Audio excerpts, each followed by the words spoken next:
Second line میں پڑھا، second line میں، پہلی لائن میں نہیں پڑھا، سیکنڈ لائن میں پڑھا، دونوں میں کمل پڑھا۔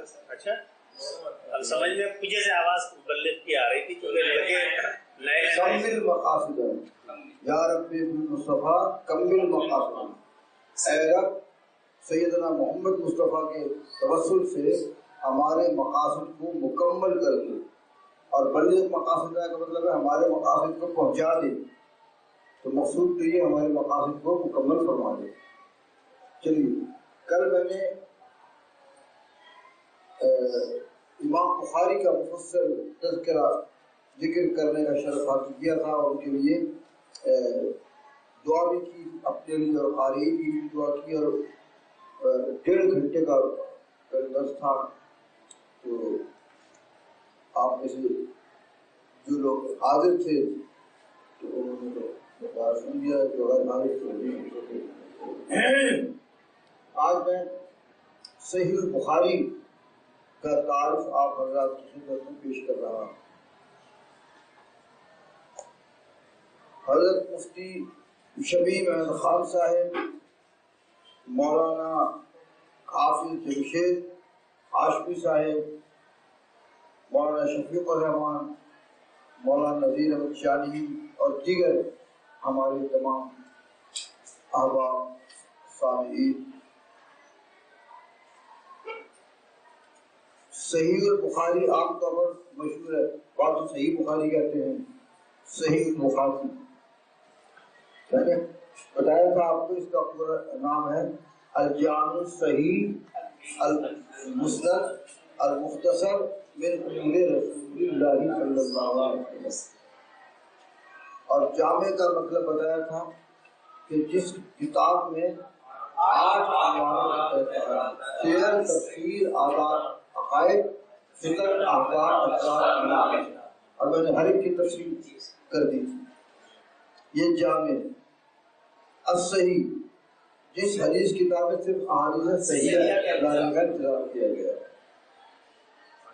اور المختصر من امور رسول اللہ صلی اللہ علیہ وسلم، یعنی جس میں رسول اللہ صلی اللہ علیہ وسلم کے امور، یعنی آپ کے اقوال، آپ کے افعال، آپ کے احوال، آپ کی صفات کو اختصار کے ساتھ روایت کیا گیا ہو۔ تو یہ اس کا نام ہے صحیح البخاری کا۔ صحیح البخاری سے پہلے متعدد کتب حدیث تھی جو بہت مشہور تھی، جامع سفیان ثوری بہت مشہور کتاب ہے، اب تو ناپید ہے، میرے پاس ایک جلد میں ہے تفسیر سفیان ثوری، اور مصنف عبدالرزاق، امام عبدالرزاق بن حمام المظفر 211 ہجری، مبسوط کتاب ہے حدیث کی۔ پتہ نہیں اب جو ہمارے پاس کتنی جلدیں 20 جلدیں ہیں یا ایسا مجھے نہیں کچھ کتاب ہے۔ پہلے ایک اور نسخہ تھا، اس کی 11 جلدیں تھی، پھر جب اس سے بہتر نسخہ آیا تو میں نے وہ دیکھا وہ لی۔ تو یہ امام عبدالرزاق کی المصنف ہے، 211 ہجری۔ امام عبداللہ بن ابی شیبہ کی مصنف ہے، مصنف عبدالرزاق اور مصنف ابن ابی شیبہ۔ امام عبدالرزاق کا سنہ وفات 211 اور امام ابن ابی شیبہ کا سنہ وفات ہے 227 ہجری۔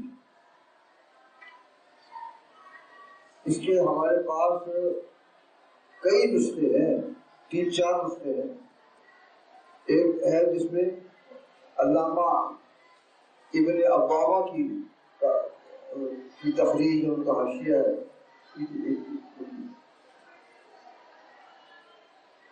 یہ مصنف عبدالرزاق، مصنف ابن ابی شیبہ اور مصنف اور وہ مسند احمد بن حنبل، ان کا سنہ وفات 241 ہجری۔ اس کے بھی کئی نسخے ہیں میرے پاس، 4-5 نسخے جو ہے میرے پاس مسند احمد بن حنبل۔ ایک زمانہ تھا ایک بھی نہیں، اب اللہ نے کرم کیا، اب زندگی تھوڑی رہ گئی ہے، بعد میں مر جاؤں گا، مدد سے میں رہے گی، بعد میں آنے والے علماء اس سے استفادہ کریں گے۔ تو سب سے بہترین وہ ہے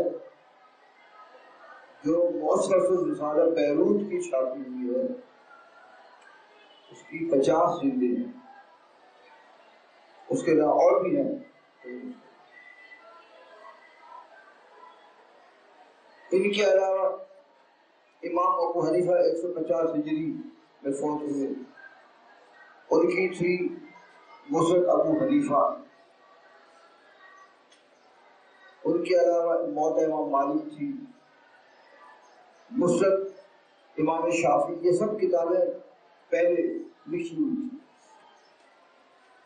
لیکن ان تمام کتابوں میں جن کے میں نے آپ کے سامنے نام لیے ہیں، کسی کتاب میں بھی یہ انتظام نہیں کیا تھا کہ اس کتاب میں صرف احادیث صحیحہ کو درج کیا جائے۔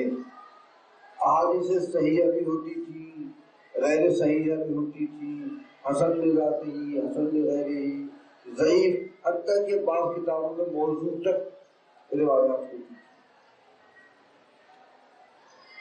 تو امام بخاری کے استاد تھے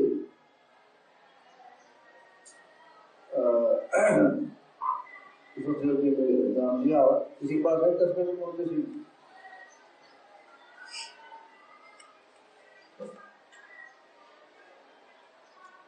آپ لوگ سے میں نے کہا کہ لے لیں، اگر آپ لوگوں نے سارا مواد ہے اس کے ہے جو آپ بیان کرتے ہیں، سارا مواد اس میں موجود ہے۔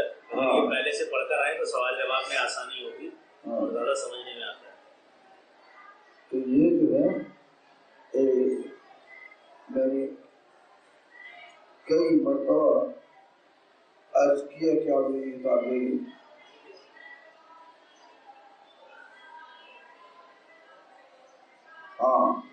امام بخاری کے استاد تھے اسحاق بن راہوے،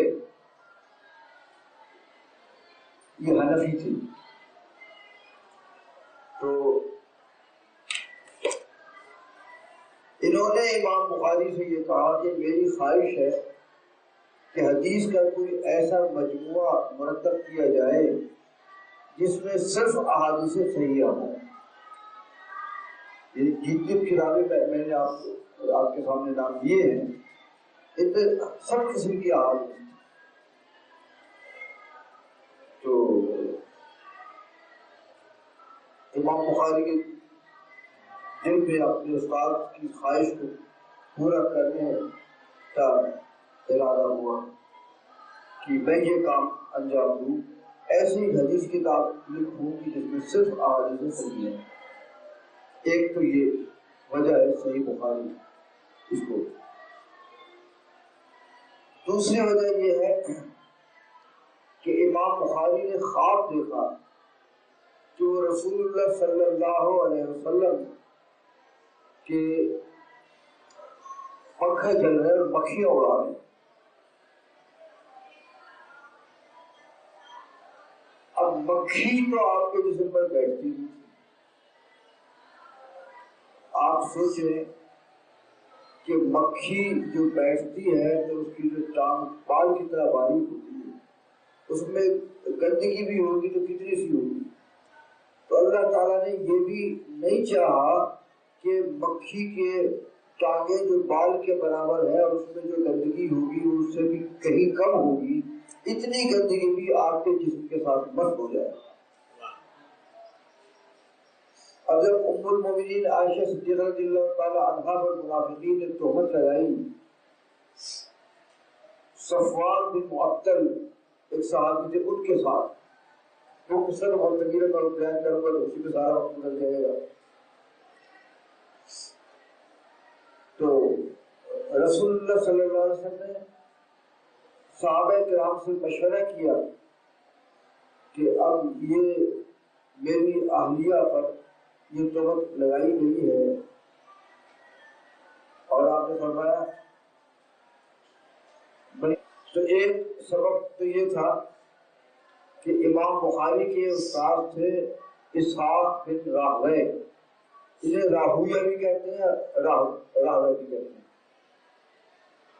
تو انہوں نے اس خواہش کا اظہار کیا امام بخاری سے کہ کوئی ایسی کتاب لکھے حدیث کی جس میں صرف احادیث صحیح ہو. تو ایک تو یہ وجہ تھی. دوسری وجہ یہ کہ خواب دیکھا انہوں نے کہ رسول اللہ صلی اللہ علیہ وسلم کو پنکھا جل رہا ہے، مکھیاں اڑا رہے. تو یہ میں نے بتایا آپ کو کہ مکھی تو آپ کے جسم پر بیٹھتی نہیں تھی. تو میں یہ بتانا تھا جلدی طور پر آپ کو کہ مکھی کی ٹانگیں تو بہت باریک ہوتی ہیں بال کی طرح، اگر اس پر گندگی بھی ہوگی تو کتنی ہوگی. لیکن اللہ تعالیٰ نے یہ بھی گوارا نہیں کیا کہ وہ مکھی آپ کے جسم پر بیٹھے. تو جب آپ کی اہلیہ محترمہ ام المومنین حضرت عائشہ صدیقہ رضی اللہ تعالیٰ عنہا پر عبداللہ بن ابی اور دیگر منافقین نے حضرت صفوان بن معطل رضی اللہ تعالیٰ عنہ کے ساتھ بدکاری کی تہمت لگائی، تو رسول اللہ صلی اللہ علیہ وسلم نے اپنے صحابہ سے مشورہ کیا کہ لوگ کہتے ہیں کہ بھئی چلے وہ پاک دامن سے ہی، لیکن ان پر یہ تہمت لگ گئی. تو حضرت عثمان رضی اللہ عنہ نے کہا یا رسول اللہ، اللہ تعالیٰ آپ کے جسم پر مکھی نہیں بیٹھنے دیتا، اور مکھی میں کتنی اگر ہوگی بھی نجاست تو کتنی باریک اور کتنی معمولی سی ہوگی. جب اسے یہ گوارا نہیں ہے کہ مکھی آپ کے جسم پر بیٹھے تو وہ کیسے گوارا کر لے گا کہ ایک بدکار عورت آپ کا بستر بن جائے. تو اس میں یہ دلیل ہے کہ رسول اللہ صلی اللہ علیہ وسلم کی اہلیہ محترمہ جو تھی اس فحش الزام سے پاک تھی، مبرہ تھی.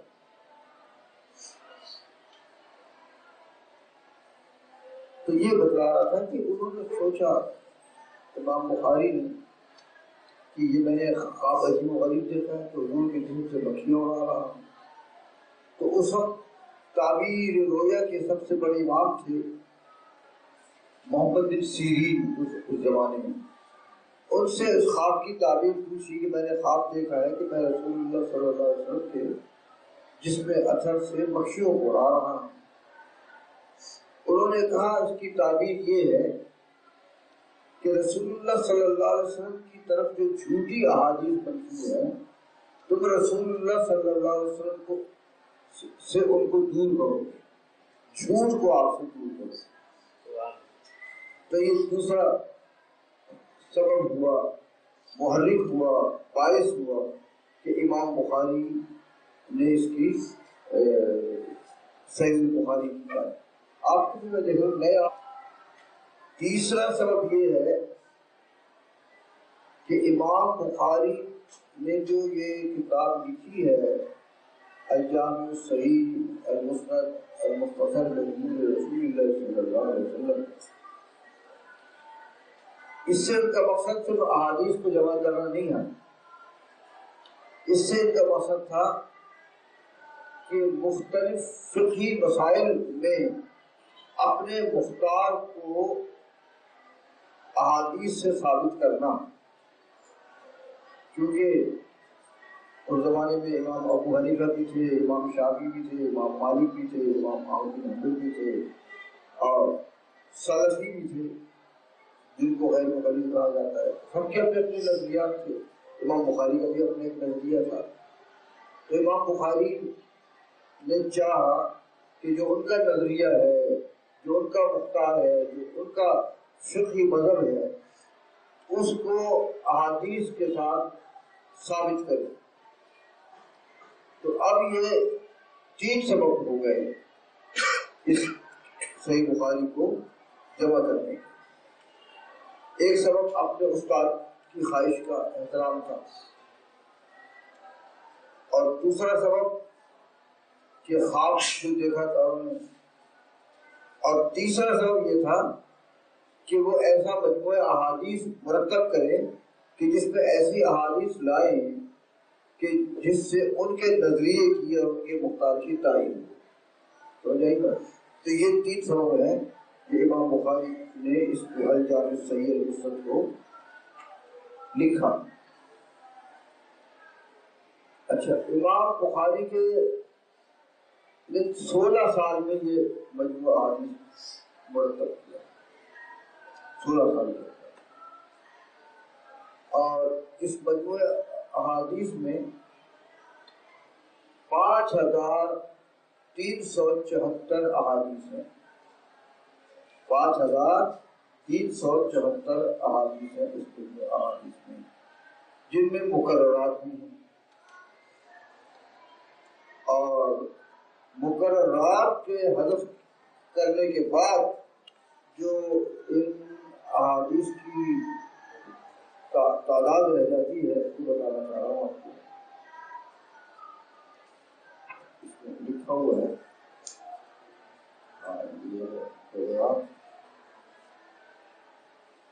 تعداد مرجعات۔ تو حافظ ابن صلاح نے کہا کہ صحیح کی کل احادیث کی تعداد 7275 ہے، اور حد سے مقررات کے بعد یہ تعداد 4000 ہے، اگر 4000 احادیث ہوئی۔ حافظ ابن صلاح کی تحقیق کے مطابق حد سے مقررات کے بعد، اور ابن حجر اسقلانی کی تحقیق کے مطابق صحیح بخاری کی کل احادیث بشمول مقررات 7397 ہے، اور حد سے مقررات کے بعد 2623 رہ گئے۔ اب دیکھیں یہ اختلاف ہو گیا نا، ابن صلاح نے کہا کہ کل احادیث کی تعداد 7275 ہے، اور حافظ ابن حجر اسقلانی نے کہا کہ کل احادیث کی تعداد 7397 ہے، اور میں نے آپ کو کیا بتایا؟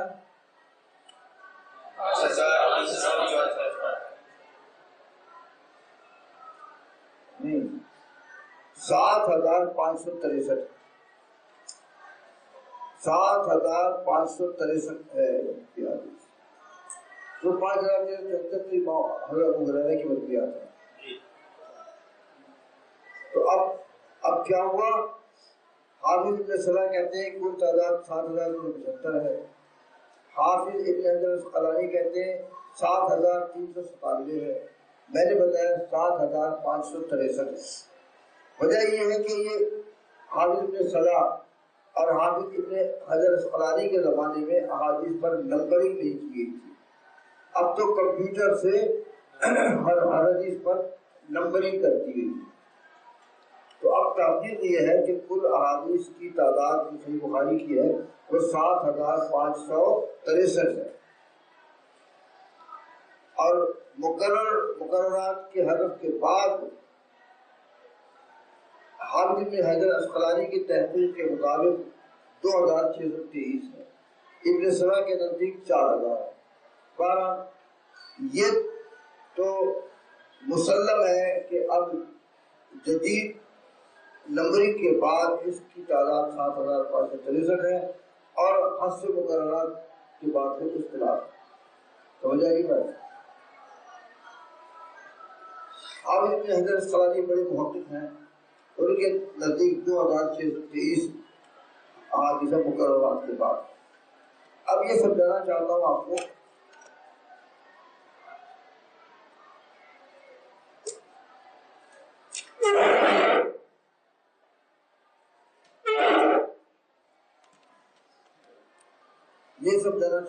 کو کہ یہ مقررات کیا ہوتی ہیں اور کیوں ہوتی ہیں۔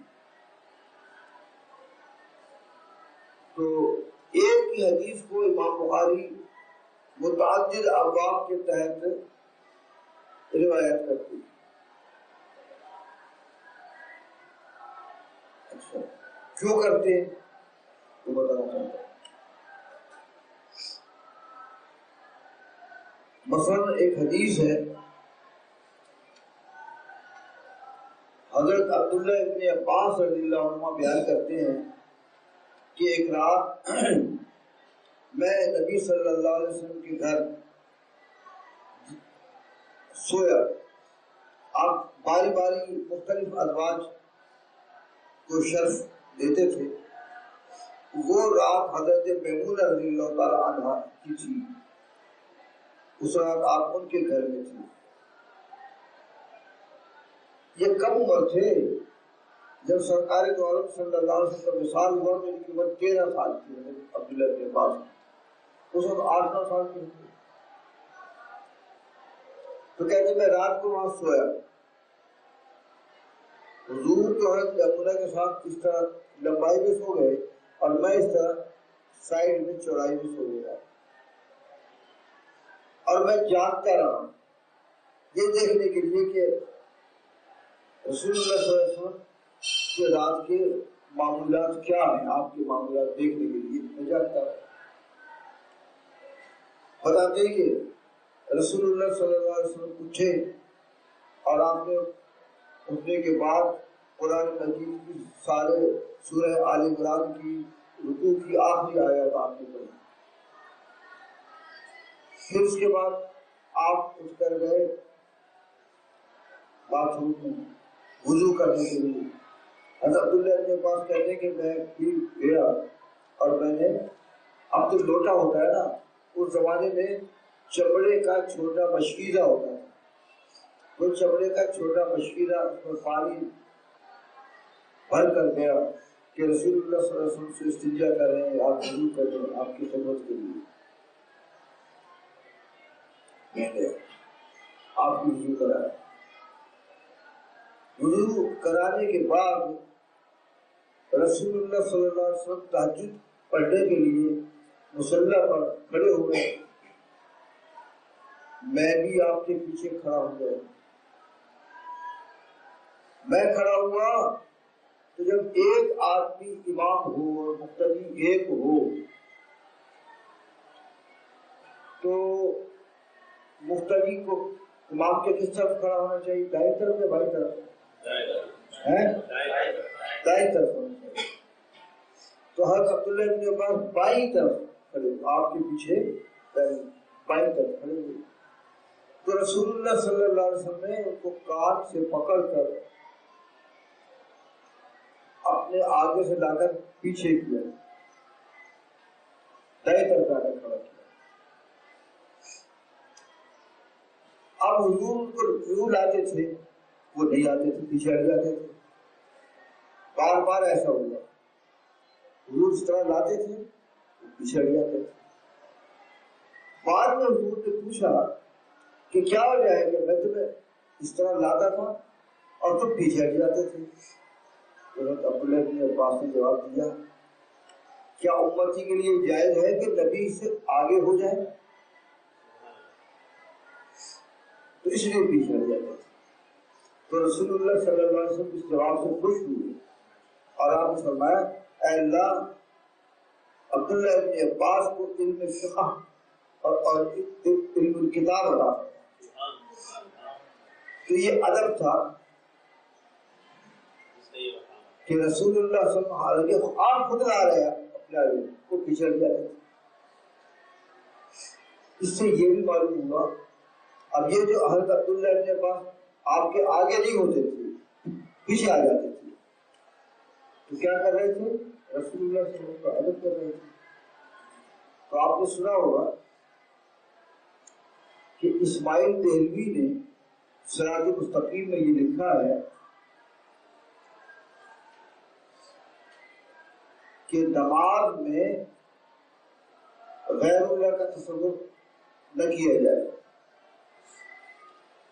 کسی بزرگ کا نماز میں تصور نہ کرو، خواہ آ جناب رسالت ہی کا تصور ہو، اور نماز میں اللہ کے علاوہ کسی اور کا تصور کرنا، خواہ جناب رسالت معاف کا ہی ہو، اپنے گدھے اور بیل کے تصور میں ڈوب جانے سے زیادہ برا ہے۔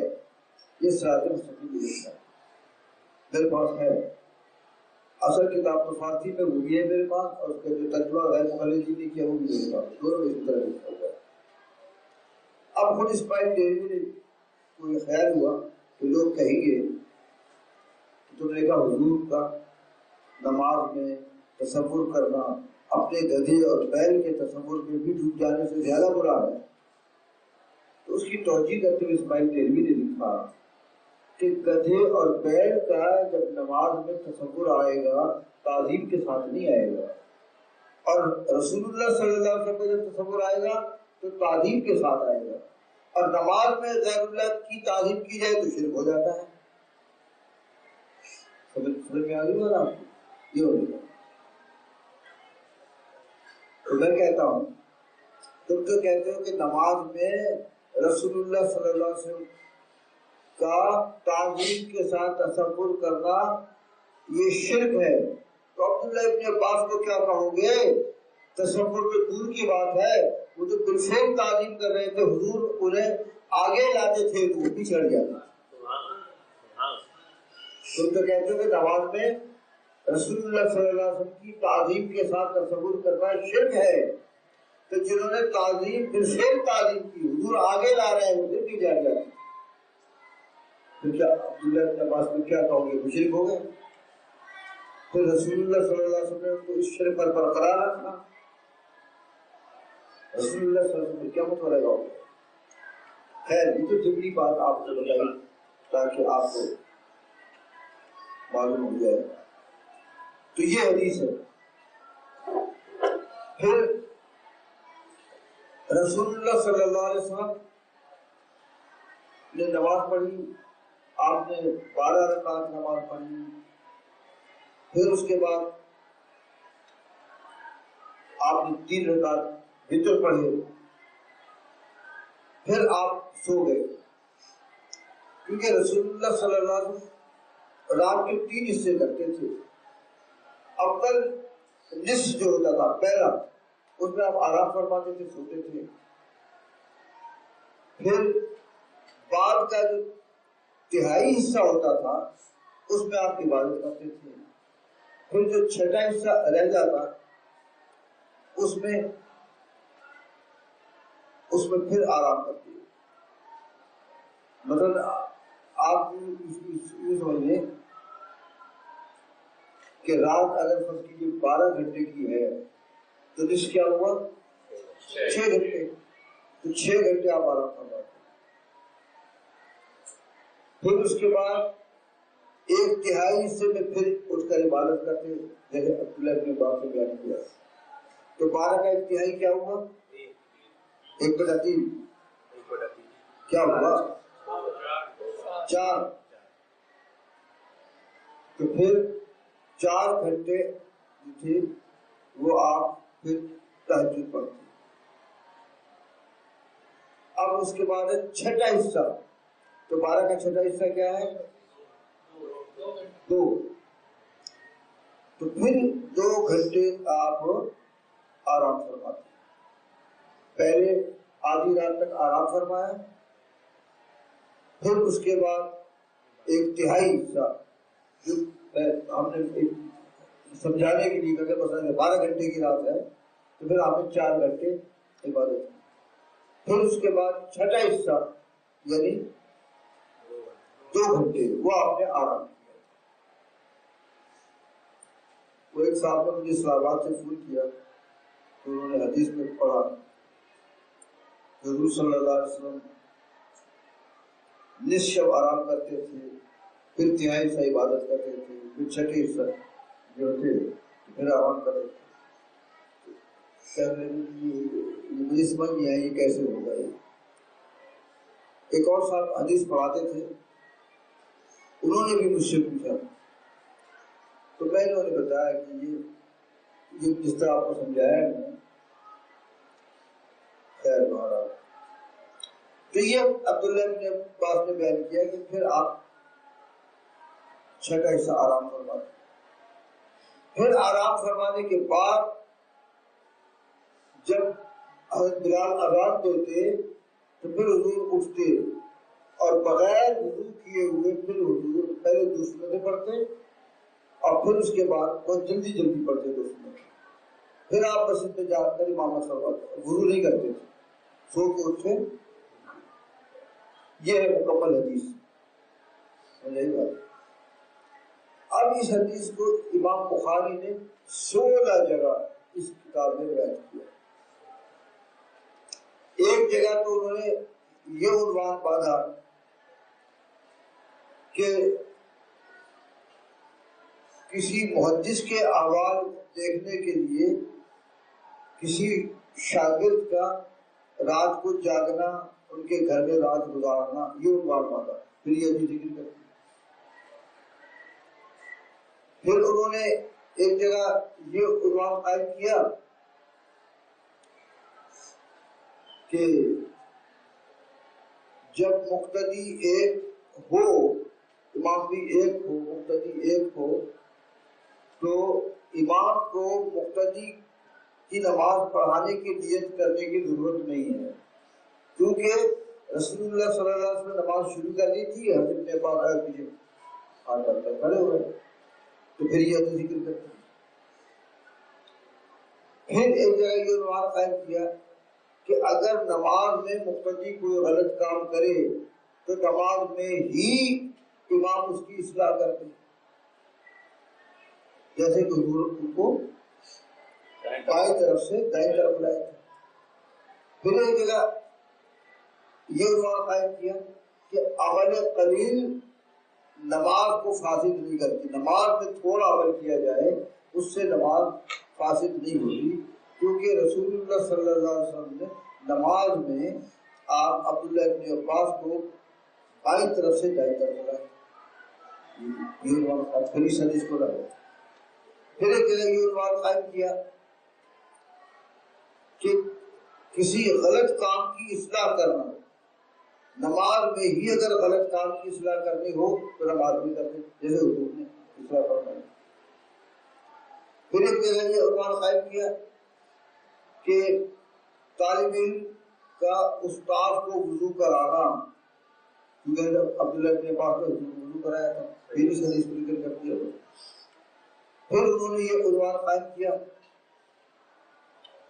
کہ نیند سے بیدار ہو کر قرآن مجید کی آیات کی تلاوت کرنا، کیونکہ حضور جب اٹھے تو آپ نے سورہ آل عمران کی آخری آیات آپ نے پڑھی. پھر اس حدیث کو ذکر کر دیا. پھر امام بخاری نے یہ عنوان قائم کیا کہ انبیاء علیہ السلام کا نیند سے وضو نہیں چھوٹتا، کیونکہ رسول اللہ صلی اللہ علیہ وسلم نے جو تہجد کی نماز کے بعد جو آپ نے 2 گھنٹے مثلا آرام فرمایا، اگر 12 گھنٹے کی رات ہو تو آپ سو گئے تھے، انہوں نے بلال نے اذان دی تو آپ نے بغیر وضو کیے ہوئے سنتیں پڑھی، اپنے مسجد میں جا کر نماز پڑھی۔ تو یہ چند میں نے مثالیں دی، تو 16 اس حدیث سے، جو میں نے پوری حدیث آپ کو سنا دی ہے، تو اس حدیث سے امام بخاری نے 16 مسائل مستنبط کیے ہیں اور ہر مسئلے کا ایک عنوان قائم کر کے اس حدیث کو ذکر کیا۔ تو امام بخاری جب کسی حدیث کو کئی بار ذکر کرتے ہیں تو اس سے ان کا مقصد ان مسائل کو ثابت کرنا ہوتا ہے، یہی بات ہے۔ تو ایک تو یہ بات ہے کہ کئی دفعہ امام بخاری ایک حدیث کو متعدد مرتبہ ذکر کرتے ہیں، جس کی ایک مثال میں نے دی ہے کہ انہوں نے اس حدیث کو 16 مرتبہ اپنی کتاب میں روایت کیا۔ اور کبھی ایسا ہوتا ہے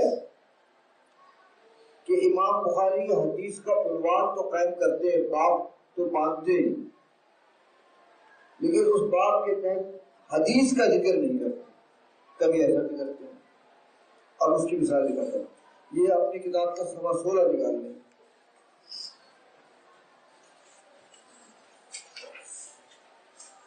یہاں پر باب ہے، باب العلم قبل القول والعمل لقول اللہ عز وجل، فَاعْلَمْ أَنَّهُ لَا إِلَهَ إِلَّا اللَّهُ فَبَدَأَ بِالْعِلْمِ وَأَنَّ الْعُلَمَاءَ هُمْ وَرَثَةُ الْأَنْبِيَاءِ وَالرَّثُ الْعِلْمَ مَنْ أَخَذَهُ أَخَذَ بِحَظٍّ وَافِرٍ وَمَنْ سَلَكَ طَرِيقًا يَطْلُبُ بِهِ عِلْمًا سَهَلَ اللَّهُ لَهُ طَرِيقًا إِلَى الْجَنَّةِ وَقَالَ إِنَّمَا يَخْشَى اللَّهَ مِنْ عِبَادِهِ الْعُلَمَاءُ وقال وما يعقلها إلا العالمون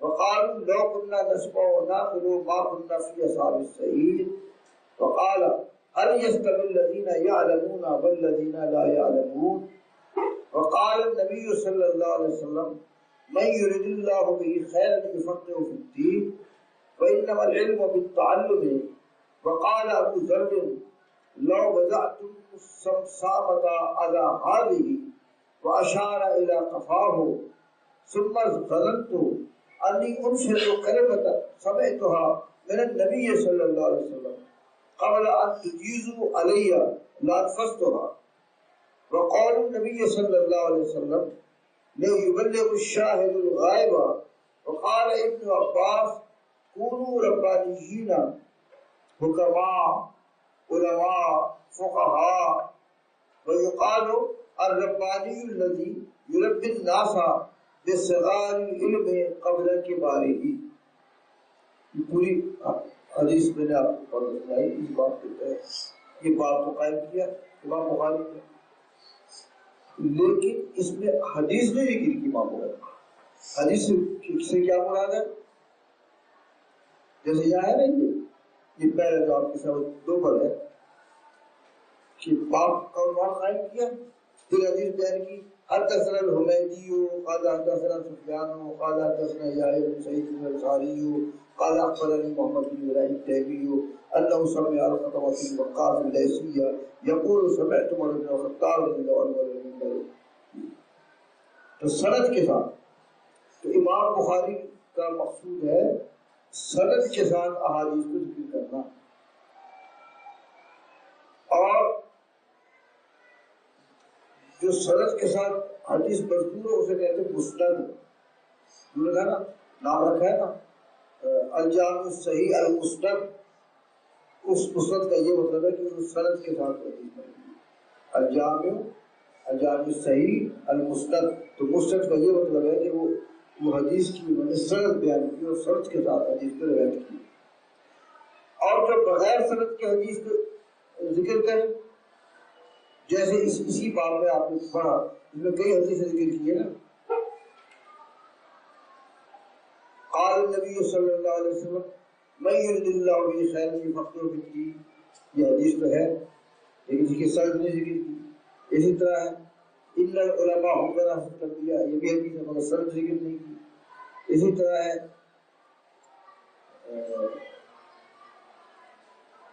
من سلک طریقا یطلب به علما سهل اللہ طریقا للجنت، یہ بھی حدیث ہے اور سرد ذکر نہیں کی. سمجھ آئی بات؟ تو امام بخاری نے جو یہ اپنی کتاب وضع کی ہے، اس میں ان کا مقصود ہے سند کے ساتھ احادیث کو ذکر کرنا. اور انہوں نے کہا ما جمعت فی جامع حاضر الا صحیح، میں نے اپنی اس کتاب میں صرف احادیث صحیحہ کو ذکر کیا ہے.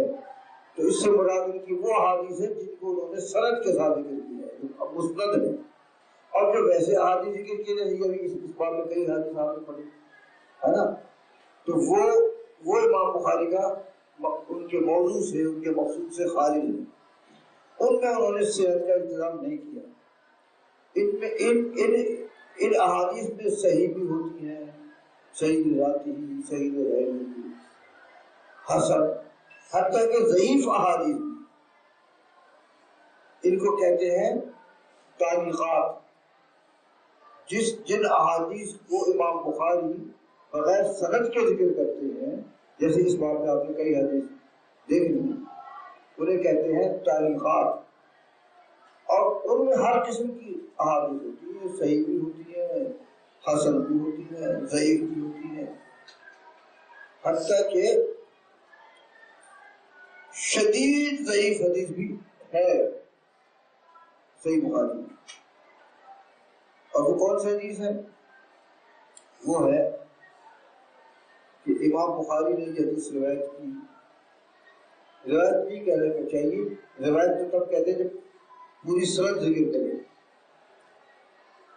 تو حدیث ذکر کی، جیسے یہ حدیث ذکر کی، اسے کہتے ہیں حدیث ذکر کی.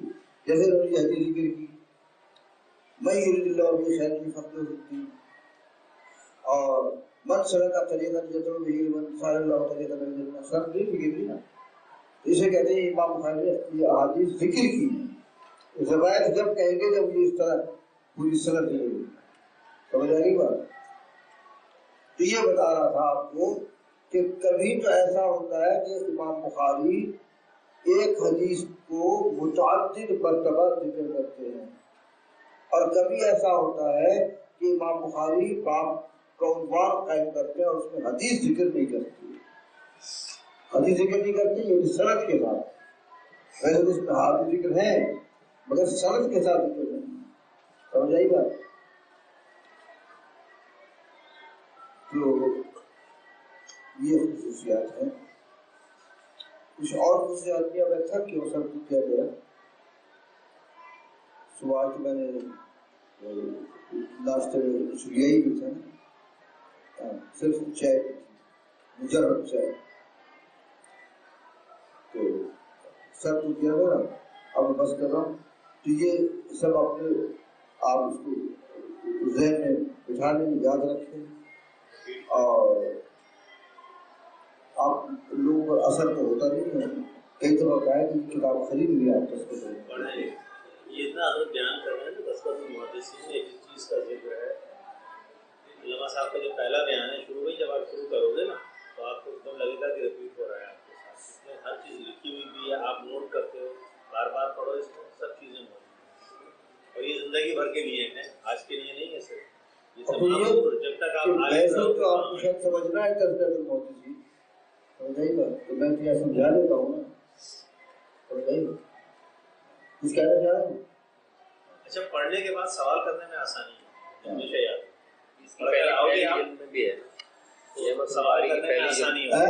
پہلی جلد کے اندر بھی یہ ہے یہ سب کچھ. کیا نعمت الباری نعمت الباری کی پہلی جلد میں بھی. اس کی پہلی جلد میں بھی. تو اب دعا کر لیتے ہیں. الحمدللہ رب العالمین والصلاۃ والسلام علی رسول اللہ. ربنا ظلمنا انفسنا وان لم تغفر لنا وترحمنا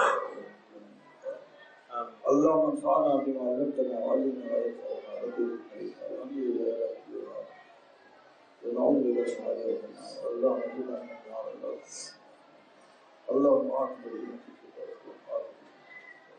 صلی اللہ تعالی علیہ وسلم.